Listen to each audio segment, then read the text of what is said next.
Okay, so the next thing you gotta cover is how to move in relation to how my partner moves.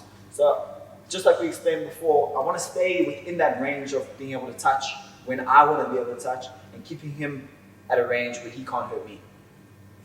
So what we're going to do is, when my partner moves to the left, I'm going to mirror the same step so that we stay in line. When he moves the other way, same thing, I mirror. And I make sure that I stay within that same range so that we never lose contact with each other.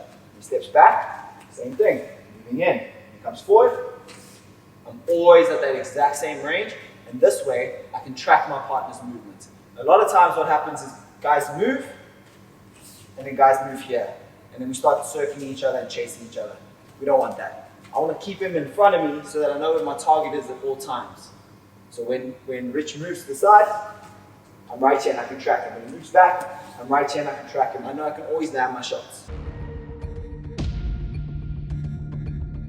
Alright, so now we're going to go over a straight line attack with the uppercut from the rear hand. So, fighting starts. Same thing now. Don needs to load his hip, which is going to turn. By loading the hip, you're turning the front leg and the hip. Right? Can you see now that there's more weight on the back leg and there will be less weight on the front leg? This is what we call by loading the punch. Now, the straight line attack, you'll drive the uppercut. And over here you can see, the same as the cross, the straight line attack. The foot, the knee, the hip, and the shoulder on the same line as the cross. The only thing that he's done is he's reconstructed it for an uppercut. We want the straight line, and we don't want it to end off with the elbow flaring. The elbow needs to be tucked in close to the center line of the body. He resets, and he throws again. Reset. You see how he loads first. So he loads his hip, throws the uppercut. Reset. Loads the hip, throws the uppercut. Pauses there. There's not too much weight on his front leg because his head is in line with his hip. Right? It's very important. A lot of mistakes is that when the guys are throwing the uppercut, reset, that the weight goes up and over to this side. So if he leans too much onto the one side, he's going to straighten the leg and his weight overcompensates to one side. Again, now he's going to throw the correct way. Good body position. He sits into the punch and you can see it once again. The line is correct from the toes, toes to hip, hip to shoulder. The knuckles, you want in a straight line. Do not turn your hand like this, where the outside of the hand is on the outside. You want the outside of the hand to face your opponent.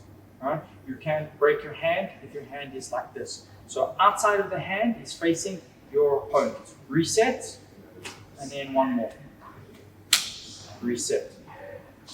Now we'll be implementing the rear uppercut, real time on the pads.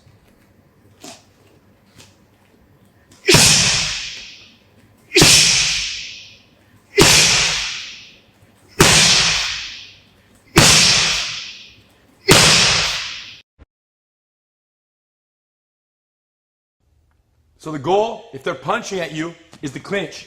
From the clinch, you have great control. From here, we've seen how to fold the person back. We've seen the leg hook. It's all good. One problem. If the bully is really strong or just really crazy, and you get a hold of them, sometimes you can't control them in the clinch. They break away. Instead of letting them go and possibly getting punched, we recommend you keep holding them. So if I'm here, he don't breaks away, I keep grabbing him, preferably around his shoulders here, and then I pull him in my guard.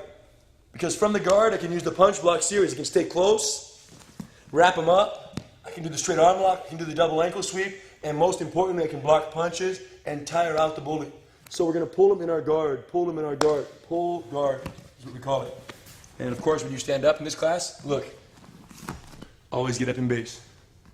So once again, we'll start from the clinch. They start to break away. Okay, you can grab on here, you can grab their shirt, totally allowed. You can grab their neck, you can grab their hair. Look, I like grabbing Hedon's hair. Pull. and lock them up close. Now, when you pull the person down and you end up in the guard, the most important thing is don't leave space. Very dangerous. Look, sit up again. Look, we're stuck together. Go back down. Look, just stuck. Now this hand, I bring around Rydo's neck, and then this arm comes over the arm, and we end up in stage 1. Hold on. Get him.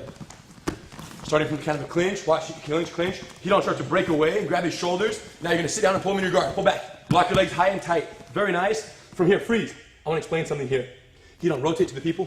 Thank you. Watch Horan's hands. He has 2 hands that are under Rydo's arms. Under Rydo's arms. He wants to get them both over Rydo's arms. If he moves both arms at the same time, Rydo's gone. Go back. So he stays tight. He moves one arm at a time. Which arm? Technically, the punch, the head side. The head side. Go back. So the side on Rydo's head goes first. Hug the neck tight. Then the other hand comes out. Then he wraps the arm. Stage 1 punch block series. Great guard pull. Thank you, bro.